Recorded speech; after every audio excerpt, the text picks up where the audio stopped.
Things teachers should know, NotebookLM edition. So we're going to go through in this video what it's for and how to use it. You can use it absolutely free.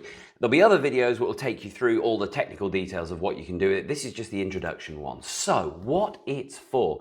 You've probably been frustrated or you've caught children out saying, quoting something from AI that has been made up, technically called hallucinations. Yes, many AIs hallucinate. They're getting better, but they still do it. This one doesn't really do that. It's not set up to do that.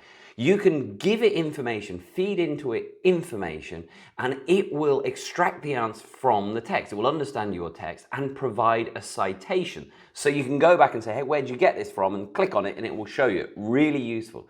Secondly, great for summarizing masses of information from different formats. You can upload YouTube videos, you can upload textbooks and websites, 50 books, in fact, massive amounts of information, and it will trawl through that very, very quickly and give you whatever you want to know from that information. Thirdly, bit of novelty, but it's great for the lessons on a Friday afternoon.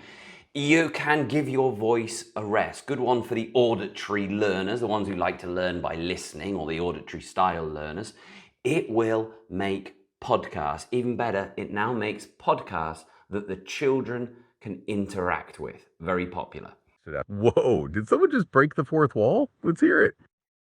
Yeah, it was me. Actually, I'd like you to refer to me by name. Can we talk about Jack in the podcast, please? And I particularly would like the economy. If there's anything about surfing or the coastal economy, can we talk to me about those things as well, please? Absolutely, Jack. It's great to hear from you. Yeah, welcome, Jack. We're so glad you're here with us. We'll be sure to refer to you by name from now on. And we're happy to talk about what interests you. So, the coastal economy, and specifically any connections to surfing. So it can't really be any simpler. NotebookLM is powered by Google, and anyone with a Google account, which is most of us, therefore have free access to NotebookLM. If you don't want a Google account, I'm afraid, sorry, you can't use NotebookLM. But once you've got your Google account, you're probably logged in anywhere. If I go to my screen, you can see I am logged in up here. If not, log into Google in the usual way, ask ChatGPT how to do that. Then let's go to Google, and all we do can't be any simpler, NotebookLM.